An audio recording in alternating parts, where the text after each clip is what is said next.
Hello friends, super magic रसोई में मित्रों हूँ आपનું સ્વાગત કરું છું। આજે હું ગલકાના શાકની રેસીપી એકદમ અલગ જ રીતે તમારી સાથે શેર કરું છું। તો તમને ચોક્કસ આ વિડિયો ગમશે, ગમે તો લાઈક કરજો, શેર કરજો અને સબસ્ક્રાઇબ કરવાનું તો મિત્રો ભૂલતા જ નહીં।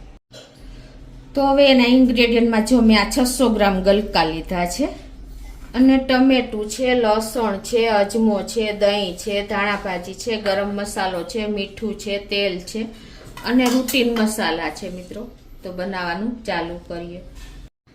તો મિત્રો આપણે જે રૂટીન શાક બનાવીએ છીએ ને એ શાક તો બધાને ભાવતું જ નથી અને આમે ગલકાનો કોઈ ટેસ્ટ નથી હોતો, એટલે શાક એકદમ ટેસ્ટી બનતું જ નથી। પણ તમે આજે જો આ મેથડથી શાક બનાવશો ને તો બધા જ તમારા ગલકાના શાકની અઠવાડિયામાં 2 વાર ફરમાઈશ કરશે, એટલું ટેસ્ટી બનશે। તો પહેલા તો આપણે જો આ ગલકા લેવા જાય તો કેવા ગલકા ચૂઝ કરવાના કે આમ એક સરખું જ હોવું જોઈએ।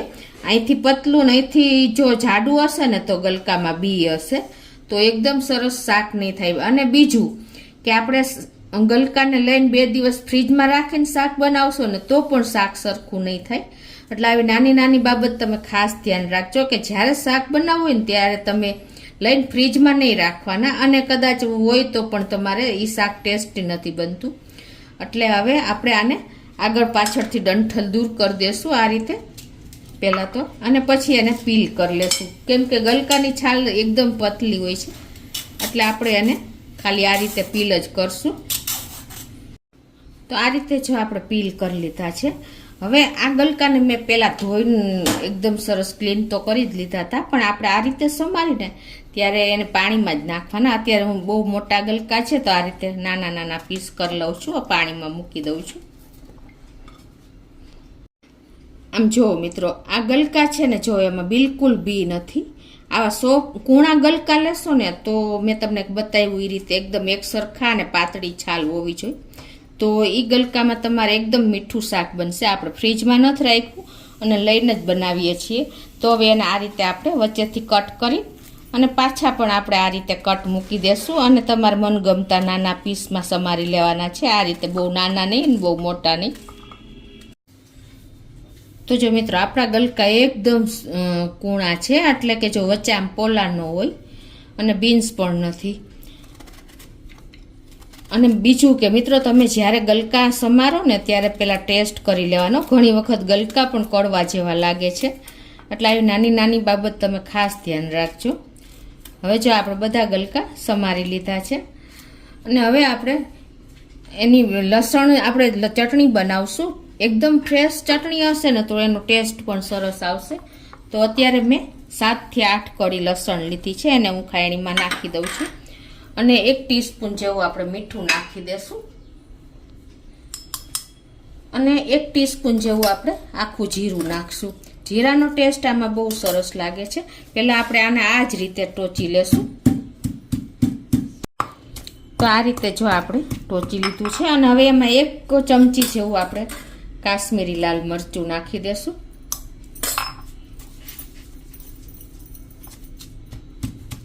તો આ રીતે જો આપણે પેસ્ટ બનાવી લીધી છે એકદમ સરસ। હવે આપણે ગેસ ઓન કરીને વઘાર કરશું। તો એક પેનમાં આપણે 3 ટેબલ સ્પૂન જેવું તેલ મૂકી દેશું। તેલ થોડુંક ચડિયાતું હશે ને તો આમાં સરસ લાગશે। આપણું તેલ ગરમ થઈ ગયું છે। 1/2 ટીસ્પૂન જેવી રાઈ, 1/2 ટીસ્પૂન જેવો અજમો। અજમો નાખવાથી આપણે ગલકાના શાકના હિસાબે ગેસ નહીં થાય, અને 1/4 ટીસ્પૂન જેવી આપણે હિંગ નાખી દેશું। અને આપણો મસાલો પણ ક્રકલ થઈ ગયો છે। તો આ સ્ટેજે આપણે આ જે પેસ્ટ બનાવી છે ને એ નાખી દેશું। ગેસની ફ્લેમ અત્યારે આપણે સ્લો કરી નાખશું અને આને આપણે સ્લો ફ્લેમ ઉપર જ હલાવશું। આ રીતે જો આપણી પેસ્ટ પણ સરસ થઈ ગઈ છે અંદર કૂક, અને કલર પણ સરસ આવી ગયો છે જુઓ શાકમાં। તો હવે આપણે આ જે ગલકા સમાર્યા છે ને એ નાખી દેશું। એ પહેલાં આપણે 1/4 ટીસ્પૂન જેવી હળદર નાખી દેશું।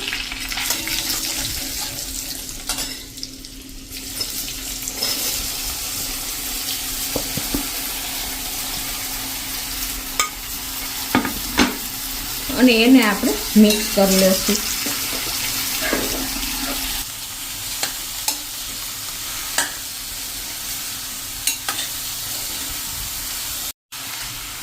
હવે મિત્રો આપણે જો લસણની પેસ્ટમાં જ 1 ટીસ્પૂન જેવું મીઠું નાખી દીધું હતું, એટલે હવે અત્યારે હું મીઠું નથી નાખતી, કેમ કે આમાં આપણને છેલ્લે ચેક કરી લેવાનું કે જરૂર હોય ને તો જ નાખવાનું, કેમ કે ગલકાના શાકમાં થોડું મીઠું હશે ને તો પણ વધારે દેખાશે.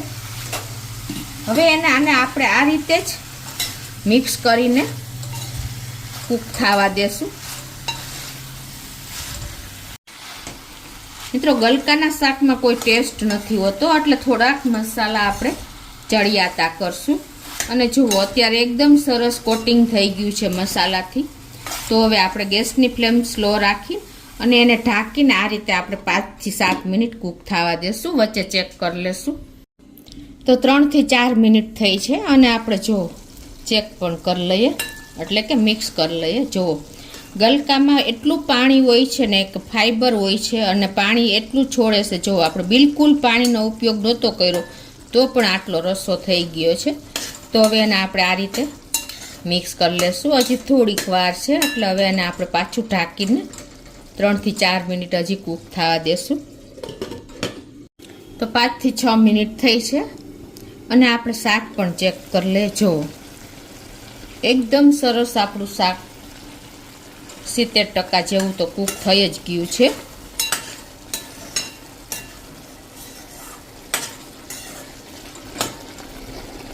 અને એકદમ આપણે મેં કીધું એમ પાણી પણ છૂટું થઈ ગયું છે ગલકામાંથી.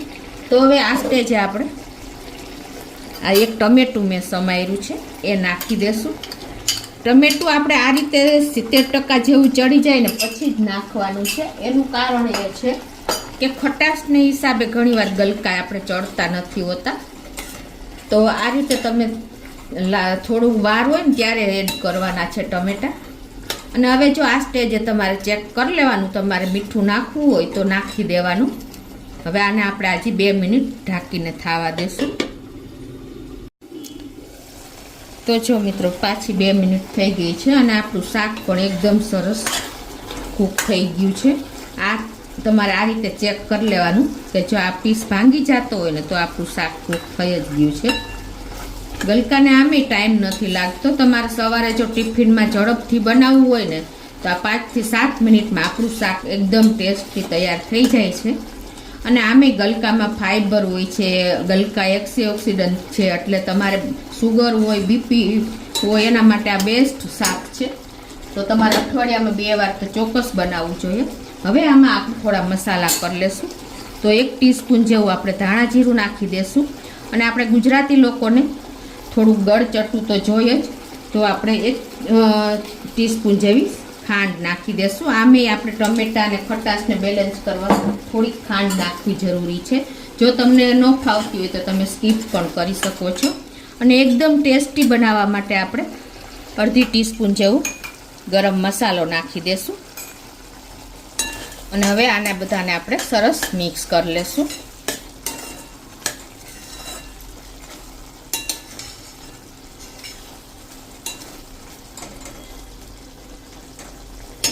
એકદમ સરસ આ બધું જો મિક્સ થઈ ગયું છે. હવે 1 જ મિનિટ આપણે હજી આને ઢાંકીને થવા દેશું. તો 1 જ મિનિટ થઈ છે અને જો આપણું શાક એકદમ સરસ કૂક થઈ ગયું છે. તેલ પણ છોડી દીધું છે, તમને ખ્યાલ આવી જતો હશે. તો હવે આપણે આમાં એક સિક્રેટ ઇન્ગ્રેડિયન્ટ ઉમેરશું. એના હિસાબે શાક એકદમ ટેસ્ટી બનશે. તો આપણે અત્યારે હું 2 ચમચી જેવું દહીં નાખી દઉં છું. મિત્રો દહીંના હિસાબે શાકનો ટેસ્ટ પણ અનેક ગણો વધી જશે અને શાક પણ સરસ બનશે. તમે જો દહીં નાખશો ને તો ઓછું તેલ હશે ને તો પણ શાકનો લુક સરસ આવશે, કેમ કે દહીંના હિસાબે પછી તેલ છૂટે છે. તો આ રીતે આપણે દહીં નાખી અને મિક્સ કરી દઈશું મિત્રો.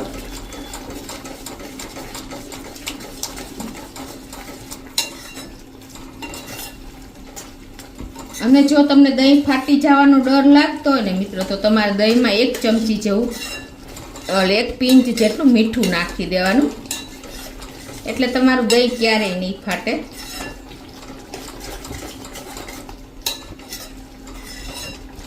હવે આને આપણે હજી ઢાંકીને 1 મિનિટ થવા દેશું. તો 1 થી 2 મિનિટ થઈ છે આપણે દહીં નાખ્યા પછી. જો મિત્રો, આપણા શાકમાં એકદમ તેલ જો દહીંને હિસાબે દેખાય છે, તમને ખ્યાલ આવી જતો હશે. જો કેટલું તેલ છૂટું પડ્યું છે. અને આમે ગલકાના શાકમાં થોડુંક તેલ ચડિયાતું હશે ને તો જ ટેસ્ટ આવશે મિત્રો. તો હવે આપણું શાક રેડી છે. આ બધી પ્રોસીજર આપણે સ્લો ટુ મીડિયમ ફ્લેમ ઉપર જ કરી છે. તો હવે ગેસ બંધ કરી દેશું અને થોડી એવી આપણે ધાણા ભાજી પણ સ્પ્રિંકલ કરી દેશું. તો એકદમ ટેસ્ટી ચટાકેદાર આપણું ગલકાનું શાક રેડી છે. તો સર્વ પણ કરી દઈએ. તો હવે એને આપણે એક બોલમાં સર્વ કરી દઈએ.